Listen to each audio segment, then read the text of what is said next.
Hi, my name is Solomon Skuljicak, team player for Carta Magica. I recently came 13th at this past weekend's Niagara Regional. The deck I was playing this weekend was Snake Eye Fire King.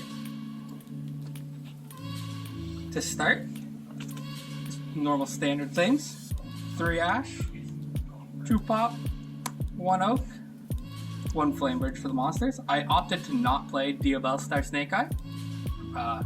I found in this variant of the deck, it wasn't as strong, it didn't come up as much, and I found just doing the old standard combos felt a lot stronger into most boards and going first as well. I continue to play the 2 spells, the Temple and the original. Standard, no more than that. For the Diabellstar package, just the 2 Witch, 3 Wanted. Nothing else changes. You could play 3 Witch, just boost the consistency a little bit, but I think sometimes playing the 2 is good enough just so you don't brick on the 3rd one. Then we have 3 Bonfire. Sometimes you can play 2. I often sided out the second one going second and keeping out into game 3. And then we had 1 for 1 for the added consistency as well. This also sometimes got sided out depending on the matchup for additional hand traps. Then we have our Fire King lineup: 2 Kirin, 1 Ponix, 1 Arvada, 1 Runix. Kirin, I thought, used to be played at 3. I cut it down to 2, just so it didn't break on it too much, and typically if you go through 2 Kirins, you're probably winning the game anyway. Then our normal: 1 Sanctuary, 1 Island. For hand traps, standard lineup: 3 Ash, 3 Veiler, and 3 Imper. These are your standard 9 this format. I don't think you play anything out of these.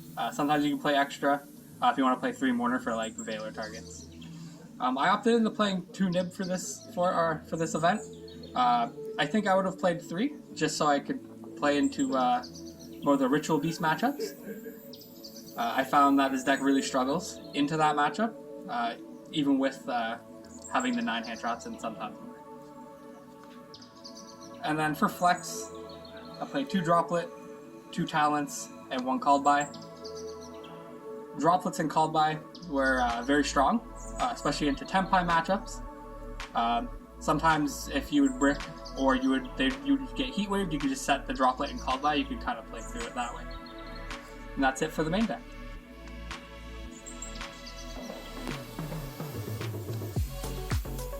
And for our extra deck, we have 1 Anima. I do prefer this at 2. I think having the flexibility going first and going second with it, you can use it for different targets, getting it off the field with Ash, etc. During turn 1 can be nice, and having the additional dark target, if you need to link climb under Shifter, it is very nice to have. Then you have your standard IP SP line. Nothing really changes here. Your standard Link 2s. I don't think you play anything more than this. These are good. I opted into not playing the Selene package and just playing the Unicorn.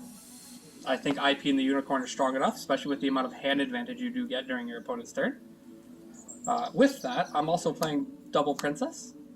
So when you run into the cash matchups, or the matchups that do opt into playing the small Unicorn package, having the Double Princess after losing the first one is very strong, just so you have an extra grind game when you need it. And then last is our Link 4s. These are pretty standard.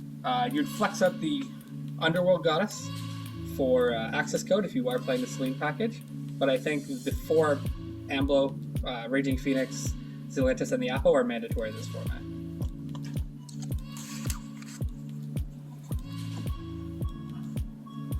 And last, the side deck. A little strange because I'm playing more 2-ups, so 2 Drool, 2 Mourner, and the 3rd Nib. Going into the Ritual Beast format, or the matchup, you'd want to side in more hand traps. So I'd opt in going from the 11 to the 16. Then we'd have the 1 Kurei Kara, just so you have an extra board breaker that's searchable. It hurts any boards that have those negates, and it hurts a lot of decks that like Voiceless, etc., that end on just the one negate, and then you can have something just push over. And then for board breakers, I have 3 Cosmic and 3 Evenly. I didn't really find a time that Evenly came in this event. I do think there are strong matchups where Evenly is very good, especially in mirrors. Cosmic, I think, is really, really strong in this format, especially if your opponent does flip their own skill drain, or they have a set back row, something like Ritual Beast where it has the pop 4, or just the set imperm that you're going blindly into. And last, 3D Barrier. Covers your branded matchups, covers your Voiceless matchups. It covers also a lot of rogue matchups that may come through during the event as well. So that is my 13th place deck profile for the Niagara Regional event.